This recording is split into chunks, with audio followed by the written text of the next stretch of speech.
Olá, muito boa tarde. Veja os destaques de hoje do Assembleia em Foco, primeira edição. Os assuntos debatidos na primeira sessão plenária da semana. A Comissão de Constituição, Justiça e Cidadania analisa projeto de lei que institui diretrizes para a criação de escolas bilíngues em Libras. Mini-reforma eleitoral tramita no Congresso e deve passar a valer já em 2024. Crianças visitam o Parlamento Estadual e conhecem a rotina de vários setores do Legislativo maranhense. Meteorologista explica que ondas de calor podem perdurar em várias regiões. E um espetáculo de teatro de rua diverte crianças da cidade operária em São Luís. O Assembleia em Foco, primeira edição, está começando.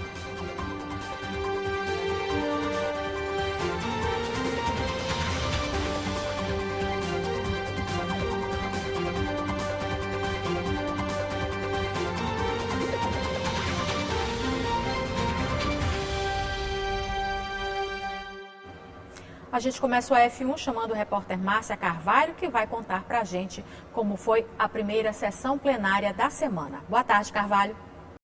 Olá, Eli Coelho, boa tarde a vocês que acompanham a Assembleia em Foco, primeira edição.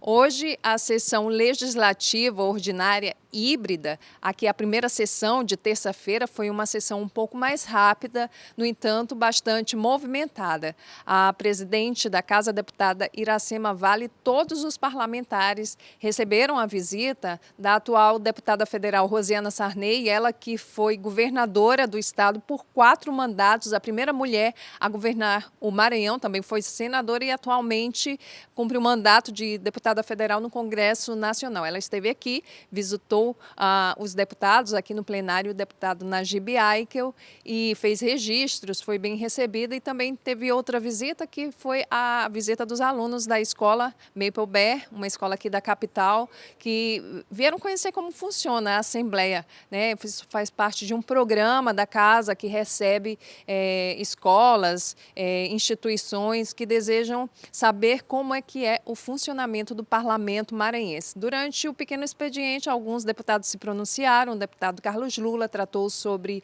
o piso nacional da enfermagem. A deputada Mical Damasceno falou sobre essa matéria aprovada no STF, que trata da descriminalização do aborto. O deputado Eric Costa também chamou a atenção para a queda na taxa de homicídios ali na região tocantina. Mas todas as informações de tudo que aconteceu, quem está acompanhando o jornal, o Assembleia em Foco, primeira edição, poderá também saber todo esse resumo no Assembleia em Foco, segunda edição, daqui a pouquinho, às 6 da tarde. Além disso, toda a programação da TV Assembleia, que acompanha também essa reunião, que foi o motivo pela qual a sessão foi encerrada um pouco mais cedo, que é a reunião do plano plurianual aqui no Salão Nobre, com a presença do governador do estado. Você acompanha mais tarde o resumo de tudo no Assembleia em Foco, segunda edição, e volto com você, Eli. Obrigada, Carvalho. E deputados que fazem parte da Comissão de Constituição, Justiça e Cidadania da Lema se reuniram para analisar a constitucionalidade de projetos de lei. Entre os itens aprovados está o PL, que institui diretrizes para a criação de escolas bilíngues em Libras. Estavam presentes na reunião da Comissão de Justiça e Cidadania da Alema os deputados Carlos Lula, presidente da CCJ, Dr. Iglesio, Fernando Braide, Neto Evangelista, Glaubert Cutrim e Florencio Neto. Na ocasião foram analisados projetos de leis e vetos parciais apostos. Entre os PLs aprovados pela comissão, o de autoria do deputado Fernando Braide, que cria a política de name rights, que permite a empresas privadas dar nomes a prédios públicos. É uma política que já existe internacionalmente, no Brasil também já existe, que é o direito à nomeação do bem público. A gente já tem aqui o estádio do Pernambuco, o estádio na Bahia também, que o Grupo Itaipava lá colocou o seu nome no estádio. Com isso está pagando o valor de 51 milhões de reais para o governo do estado, tanto no Pernambuco quanto na Bahia. E isso faz com que o estado arrecade mais sem penalizar o contribuinte, sem que o contribuinte precise do aumento de imposto, uma criação de novos impostos, e o estado arrecada mais com isso, para que o dinheiro seja usado da melhor maneira para o contribuinte. Os deputados também analisaram o projeto de lei 454/2023, de autoria do deputado doutor Iglesio, que revoga o feriado estadual de adesão do Maranhão à independência do Brasil e institui, em substituição, o feriado 13 de junho, em referência à criação do Estado do Maranhão. Tendo em vista a obrigação do Estado de ter uma data magna enquanto feriado, a transposição desse feriado do dia 28 de julho para o dia 13 de junho, que corresponde a essa sim a criação, a história, o resgate histórico da criação do Estado do Maranhão. Portanto, uma data magna interessante, ela um dia depois do Dia dos Namorados, que é uma data inclusive comercial importante, vai ser boa para o setor hoteleiro, brinquedo agora até para o setor moteleiro, vai ser importante além da gastronomia e turismo também. Então assim, tem tudo para ser uma grande troca e a gente está feliz de ser propositor disso. Também foi aprovado durante a reunião da CCJ o projeto de lei de autoria da deputada Solange Almeida, que institui diretrizes para a criação de escolas bilíngues em língua brasileira de sinais. A gente tem o poder de derrubar vetos governamentais, muitas vezes a gente não exerce esse poder. Então, eu acredito que é um debate que a Assembleia tem de levar adiante com muito respeito, com muito cuidado, sem querer levar ônus ao Estado do Maranhão, mas necessitando da gente colocar as cartas na mesa e dizer assim, olha, a Assembleia Legislativa tem suas atribuições que são devidas, que são importantes e elas devem ser respeitadas. Então, nos casos que a gente entender que, de fato, o veto exacerbou, né, passou dos limites e a Casa deve derrubar o veto. A mini-reforma eleitoral, que já foi encaminhada para análise da Comissão de Constituição, Justiça e Cidadania do Senado, propõe algumas mudanças que têm gerado polêmica. Entre elas, a flexibilização da prestação de contas de campanha e mudanças de cotas femininas. As alterações da lei eleitoral estão previstas para entrar em vigor já em 2024. O projeto de lei da mini-reforma eleitoral já foi aprovado na Câmara dos Deputados e encaminhado para a Comissão de Constituição e Justiça, CCJ, do Senado. A expectativa é que o projeto tramite em conjunto com a proposta de reforma do Código Eleitoral. O deputado federal da bancada maranhense, Rubens Pereira Júnior, é o relator do PL na Câmara. Nós tivemos como objetivo não fazer grandes mudanças, mas muitos pequenos ajustes. A nossa lei eleitoral já é boa, precisa apenas ser aperfeiçoada e foi aquilo que nós fizemos. A pauta foi consensual. O objetivo era simplificar e desburocratizar as regras da eleição do ano que vem. De acordo com a Justiça Eleitoral, as mudanças devem ser aprovadas até 6 de outubro, um ano antes das eleições municipais de 2024, quando as novas regras começarão a valer. Esse PL, que é o 4438, ele pretende alterar o Código Eleitoral, a Lei 9.504 e a Lei 9.096, que é a Lei dos Partidos Políticos, e a 9.504, a Lei das Eleições. Entre as principais alterações que estarão na mini-reforma eleitoral estão a flexibilização da prestação de contas de campanhas e penalidades a contraventores, mudanças de cotas femininas e negras e a proibição de candidaturas coletivas. O tema foi debatido no programa Contraplano da TV Assembleia, apresentado pelo jornalista Fábio Cabral, com a presença do deputado federal Rubens Pereira Júnior, do diretor da Escola Judiciária Eleitoral do TRE Maranhão, André Bogeia, e do deputado estadual Carlos Lula, presidente da Comissão de Constituição e Justiça da Assembleia Legislativa do Maranhão. O programa vai ao ar nessa terça-feira, às 3 da tarde. Me parece que a gente está mudando uma regra que é complexa, que é a regra de distribuição de cadeiras. A gente está tirando a regra atual, onde se permite que a partir de 80% do quociente eleitoral os partidos possam participar das sobras. A gente está tirando essa regra, botando 100% das sobras de novo. De modo que isso vai trazendo complexidade. Se essa atual regra, essa regra que eles querem aplicar, fosse aplicada nas eleições passadas, ia mudar muito a composição do Congresso. O Congresso ia ficar ainda menos plural.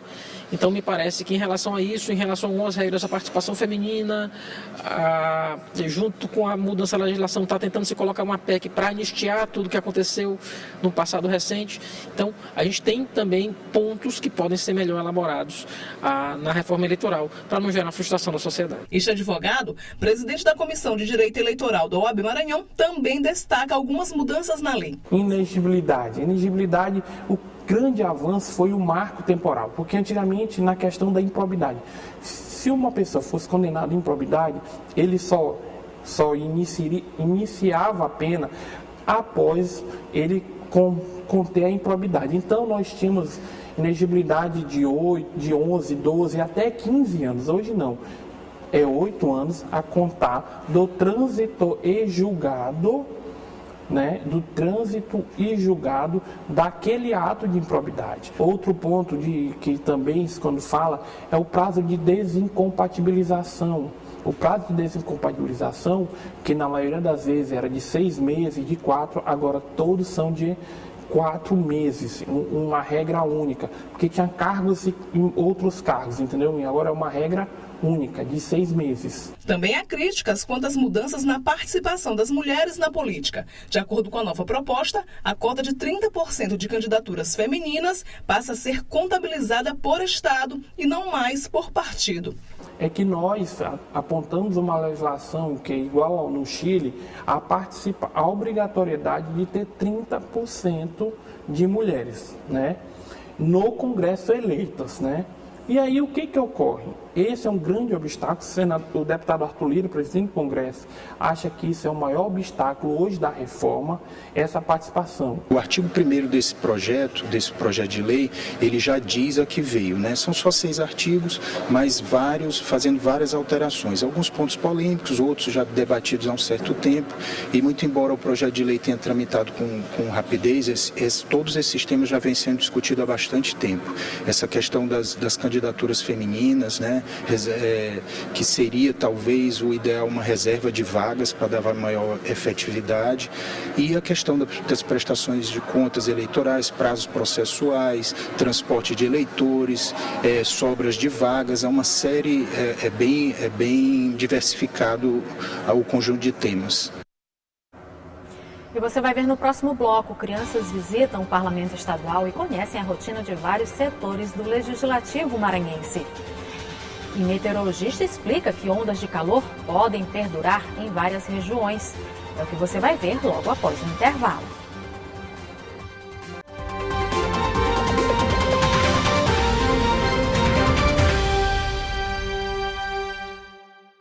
Terminou agora há pouco uma reunião no Salão Nobre da Lema que tratou da entrega do projeto de lei do Plano Plurianual do Governo do Estado para o período de 2024-2027. O repórter Hugo Viegas tem mais informações sobre o assunto. Boa tarde, Hugo. Olá, muito boa tarde para você também, boa tarde para todo mundo que está acompanhando esse plano que prevê o orçamento 2024-2027 e como esse dinheiro vai ser gasto, foi apresentado pelo governador Carlos Brandão à presidente da Assembleia Legislativa aqui do Maranhão, deputada Iracema Vale. Deputados, secretários e até a ex-governadora e deputada federal Rosiana Sarney acompanharam aí toda essa solenidade. Além da previsão do orçamento, esse plano também prevê metas em pelo menos 5 áreas que devem ser alcançadas até o ano de 2050. Esse plano agora vai ser analisado aqui pela Assembleia Legislativa do Estado. E a deputada Iracema Vale falou sobre isso. Vamos acompanhar.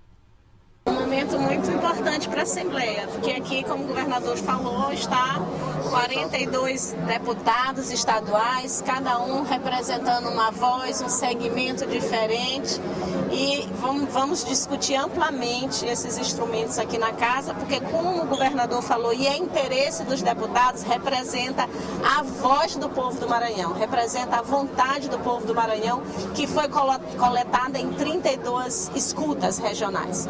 Então a gente vai discutir isso com muita responsabilidade, com muito carinho, para que a gente realmente consiga satisfazer o povo do Maranhão. Pois é, também foram apresentadas estratégias para se chegar a esses resultados, como o desenvolvimento aí de cerca de 100 programas, 500 ações durante esse período. Segundo o governador, para chegar até essas metas, até esse projeto, foram ouvidas cerca de 32 audiências, com a participação da população para chegar a esse resultado. Ele falou sobre a importância disso, vamos acompanhar.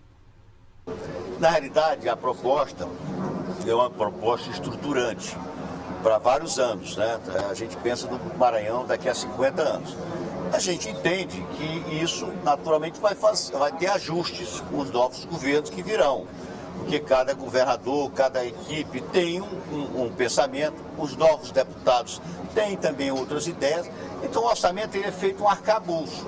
Mas isso vai sendo feito os ajustes necessários, até no próprio governo nosso vai sendo feitos os ajustes. O importante é que a gente coletou as demandas da sociedade civil organizada. Isso é que é importante.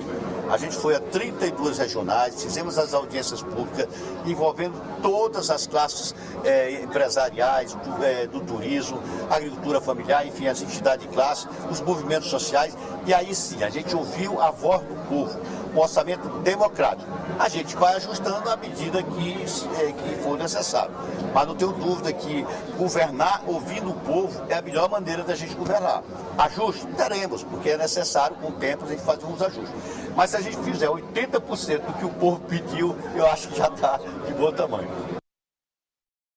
Pois é, também foi apresentada a previsão de orçamento anual para 2024. Serão cerca de 29 bilhões de reais. Isso representa um aumento de 13% em relação ao ano de 2023. Volto com você no estúdio. Obrigada, Hugo, pelas informações. E estudantes de uma escola particular de São Luís visitaram hoje o Parlamento Estadual. As crianças aprenderam como funciona uma sessão plenária e conheceram outros setores da ALEMA. A visita solicitada pelo deputado Leandro Belo teve o objetivo de apresentar o mundo da legislação para os pequenos e contou com a presença de deputados e da presidente do GEDEMA, Grupo de Esposas de Deputados, Carol do Ailib. O tour começou com uma visita especial ao gabinete da presidente do Parlamento, deputada Iracema Vale. Sempre uma alegria a Assembleia receber alunos, né? Seja da rede pública, seja da rede privada, porque através da educação, né, e do conhecimento das crianças sobre o Parlamento, que vai incentivar essa participação na política. E a função da casa é essa, é fomentar a democracia, estimular as pessoas a participarem, plantar uma sementinha no coração das crianças, principalmente, para que elas entendam como funciona o parlamento, como funciona o poder legislativo e cada vez mais valorizar a nossa democracia. É importante trazer os alunos dessa idade para aprenderem e terem noção do dia a dia do legislativo estadual, a forma, o trâmite de um projeto, do início até a sanção governamental, conhecer o ambiente da nossa casa, o salão nobre, o plenário, o plenarinho, as comissões. Então é muito importante para que eles possam ter interesse na política, que é o que rege o nosso estado e o nosso país. Durante o passeio, os alunos visitaram espaços importantes da ALEMA, como a Escola do Legislativo, onde aprenderam sobre o funcionamento da casa e as atribuições dos deputados. No plenarinho, colocaram em prática a teoria simulando uma audiência pública, que rendeu momentos de descontração e muito aprendizado. Já no plenário, acompanharam de pertinho a atuação parlamentar durante os trabalhos da sessão. Eu estou gostando bastante, já conheci a sala nobre, acho, já conheci a presidência, o plenarinho. Vou conhecer o plenário e eu estou gostando bastante porque eu estou achando bem interessante e é bem legal para a gente aprender os poderes judiciários, o que os deputados fazem, o que a presidente faz, como que eles elaboram as leis e tudo mais. Eu acho importante a gente vir para cá, né, visitar a Assembleia, para aprender um pouco mais sobre isso que os deputados, os presidentes têm a oferecer para o nosso estado e para o nosso país. E eu estava muito ansiosa para vir para cá, porque eu nunca vim aqui, é a minha primeira vez e eu estou muito feliz. É importante ensinarmos isso a essas novas gerações, para que elas compreendam que a igualdade é necessária. Nós sabemos que o mundo é desigual. Não estamos aqui escondendo isso, mas o máximo de igualdade a nível, principalmente, das lideranças, dos governos, dos líderes políticos de um país, de um estado, de um município, é importante que se considere que se trate todo mundo igual. E é isso que queremos aqui ensinar essas crianças desse colégio, do Maple que veio hoje aqui fazer essa visita, né, no mês que se comemora o Dia Internacional da Democracia. Entender sobre como funciona a Casa do Povo pode contribuir para o desenvolvimento social das crianças. Um importante papel na construção de conhecimento e empatia. Quem acompanhou os estudantes destacou a necessidade de tornar um hábito a visita de alunos e escolas à Assembleia Legislativa do Maranhão. Eu tenho certeza que hoje terá uma diferença específica, especial e grandiosa na vida dessas crianças. Eu tenho certeza que ficará gravado na memória de cada um deles e o entendimento do que é, de como funciona, vai ficar gravado na memória. A gente fala muito de consciência política e eu acho que esse contato com o ambiente da Assembleia desperta essa consciência política que, na minha visão, tem que começar muito cedo. Inclusive, parabenizo todas as escolas que têm essa iniciativa, porque elas entendem da importância de despertar essas crianças. Muitas vezes é um mundo que parece muito distante, mas quando elas vêm para cá, elas entendem que é um mundo que repercute no seu dia a dia, né, nas obrigatoriedades, nas leis que a gente faz aqui, no orçamento que a gente discute na casa, que no final vai poder atingir todos os maranhenses, e é muito importante que essas crianças se ambientem com isso e comecem a despertar essa consciência política para participar cada vez mais do nosso dia a dia, da nossa política, e é assim que a gente começa, estimulando desde criança. A Agência Nacional de Vigilância Sanitária tornou definitiva a prática de entrega de medicamento controlado na casa dos pacientes. A medida foi autorizada durante a pandemia em caráter provisório. No entanto, a agência alterou a quantidade máxima de remédios por receita para entrega remota. Na pandemia, por exemplo, era permitida a entrega de 18 ampolas ou quantidade suficiente para 6 meses de tratamento de medicamentos com controle especial. Agora podem ser entregues 5 ampolas ou quantidade para 60 dias de tratamento. Estão autorizados a fazer entrega remota de medicamento controlado, estabelecimentos privados, públicos e programas governamentais. Dias quentes, sensação térmica maior que a temperatura nos termômetros. Assim está sendo os dias dos maranhenses. E de acordo com a meteorologia, a onda de calor pode perdurar em várias regiões. Por isso, os cuidados devem ser redobrados para evitar problemas de saúde.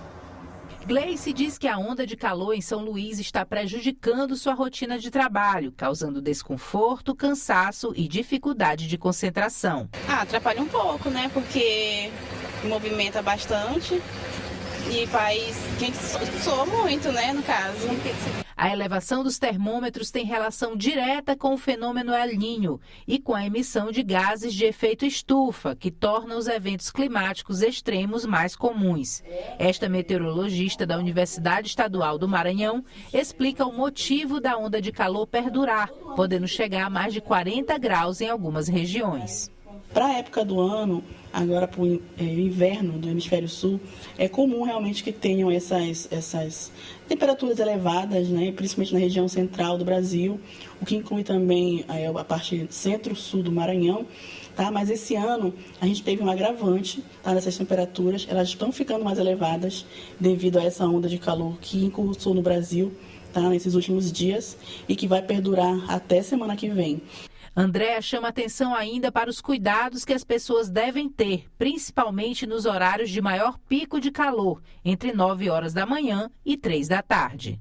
A população deve ficar atenta, tá, nesses próximos dias, tá, principalmente se hidratar, né, evitar sair de casa mais ou menos no horário entre 9 e 15 horas da tarde, porque é uma hora que a insolação é muito mais elevada. Se precisar sair, as pessoas precisam sair para trabalhar, se hidrate, use roupas leves, né? Tomar muito cuidado também com a atenção redobrada com animais e crianças dentro de veículos, né, que não estejam com ar-condicionado, por exemplo. Então, medidas simples podem evitar muitos problemas. O alerta é válido. A população já percebeu que está mais quente e está fazendo sua parte. Olha, ventilador e banho com mais frequência do que o normal, né? Porque realmente está muito abafado, o clima está muito ruim. Muita água, muito líquido, muito suco, né? E a gente toma muito banho, né? Com muito calor, eu trabalho em cima, muito alto, e é muito calor e gosto de tomar muita água para refrescar mais. Você vai ver no próximo bloco os destaques do portal da Assembleia. E o espetáculo de teatro de rua diverte crianças da cidade operária em São Luís. A gente volta já.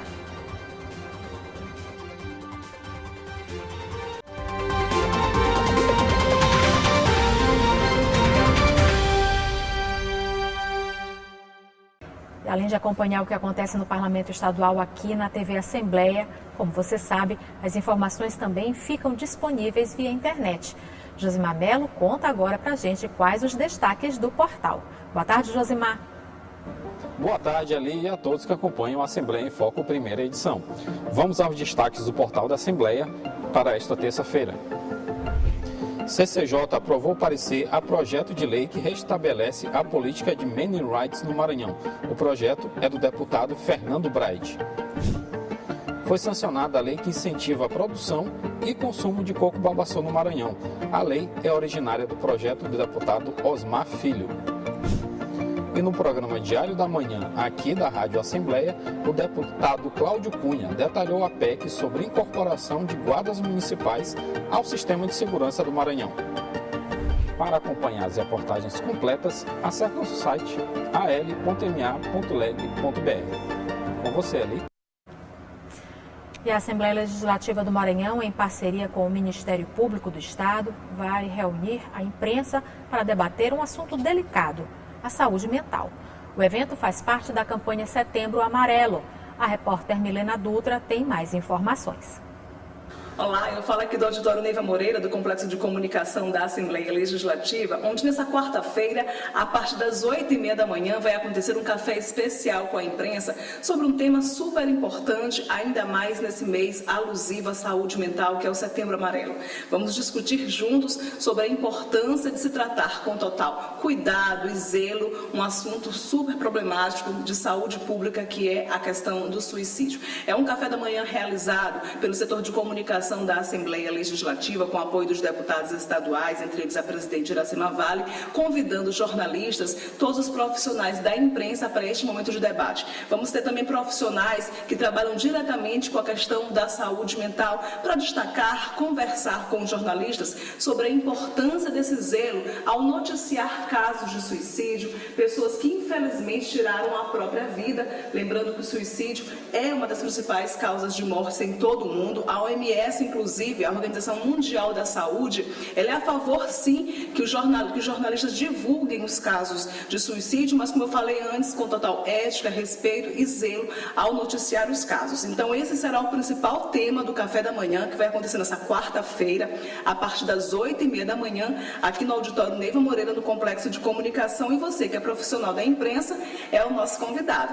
Estes são os principais destaques. Eu volto com... Crianças e adolescentes da cidade operária em São Luís assistiram a uma apresentação teatral ao ar livre. O projeto Caixola Brincante é realizado pelo grupo Teatro a Bordo, que leva para as comunidades atividades culturais gratuitas através da Lei de Incentivo à Cultura. Antônio embarcou no espetáculo de teatro Caixola Brincante e se divertiu a tarde inteira.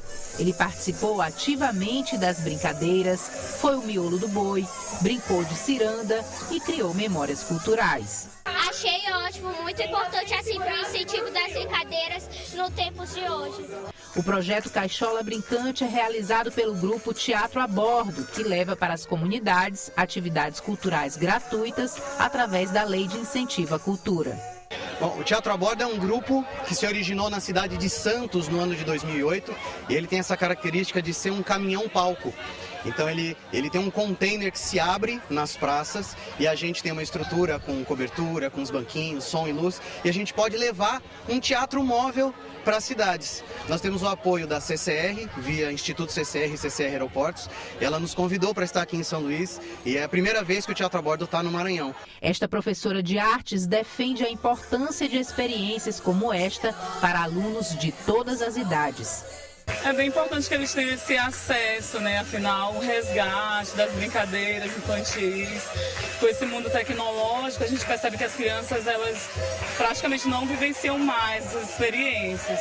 Então é muito importante que eles tenham esse contato e ver a arte alcançando, né, essas crianças, a arte contemporânea, desses espaços de rua, né?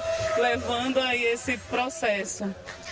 Desse contato aí, dessa vivência que está sendo perdida, né? Na cidade operária em São Luís, a criançada interagiu, participou das brincadeiras e agora já pode dizer que fez parte de um espetáculo de teatro de rua. Eu achei muito legal porque eles falam sobre a criança interior que tem dentro da gente e é muito bom, não só para as crianças, como para os adultos também, que tem uns que não gostam tanto assim de soltar, aí eu achei muito divertido também. E esse foi o espetáculo Caixola Brincante!